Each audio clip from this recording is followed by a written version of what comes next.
Yo, what is up guys, Jack down here again, bringing you another tutorial. This time we're focusing on rotor whips, again a much requested trick. As I said in past tutorials, I've had so many tricks requested that I'm trying to get around to all of them, so I'm going to be bringing out about 3 to 4 tutorials a week. Remember guys, if this video does help you, or if you enjoyed it in any way at all, please let me know by subscribing, and if you're still having trouble with the trick, just comment below and I'll get back to you as soon as I can. Drop a like, subscribe, comment, do whatever you can. Thank you for the support. So it's a little bit windy and I haven't got an external microphone yet, so you're going to have to bear with me. So I'm a goofy footed rider, which means I do a tail whip in an anti-clockwise motion and I bar spin in a clockwise motion.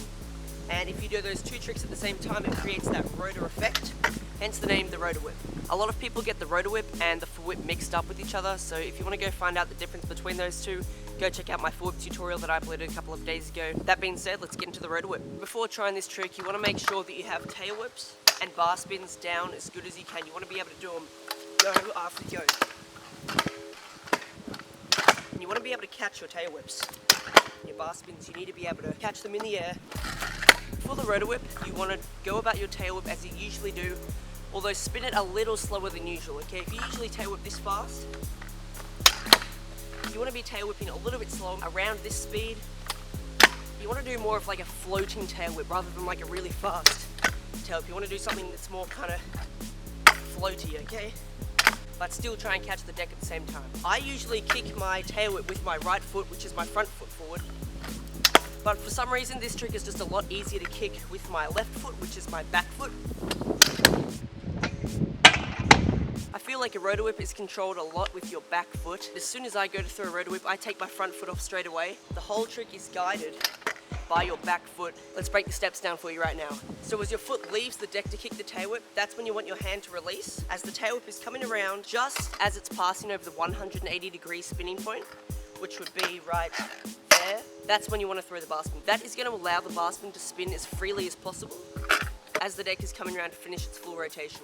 So you kind of want to imagine the bar spin spinning at exactly the same time as the tail whip, alright? You want the bar spin to meet up with the tail whip perfectly like this.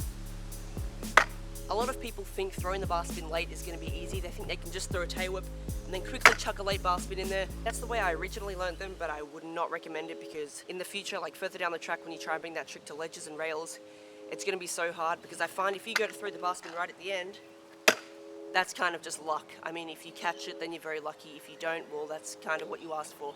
By the way, I definitely recommend learning this trick fly out, as I said, whether it's out of a bank, quarter, like a kicker or something.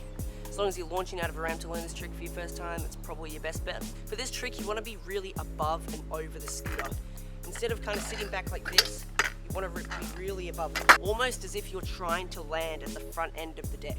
I find when people try and do a rotor whip or a full whip, they always try to kind of lean back so the bars don't hit them in the stomach or something like this. If you throw the bar spin at the right time, which is right after the 180-degree spin, the bars are not going to hit you guaranteed. It will feel just like doing a bar spin a little bit later. As you launch out, it kind of feels easier to dip the scooter a little bit like this. And you want to try and catch this trick as early as possible. So instead of catching this trick there, you want to catch it about there, okay? And then kind of catch it, pull it in underneath both feet. I always catch this trick with one foot and then kind of pull it in underneath me again and add the other foot on. They are all the tips that I have for the rotor whip. I know this trick was like a really highly requested one, so I got it done as soon as I could for you. Remember to follow me on Instagram @JackDout. I post a bunch of riding content there, and you can also have an input in what type of videos I do and what tricks I do in future tutorials. Here are some examples for the rotor whip right now.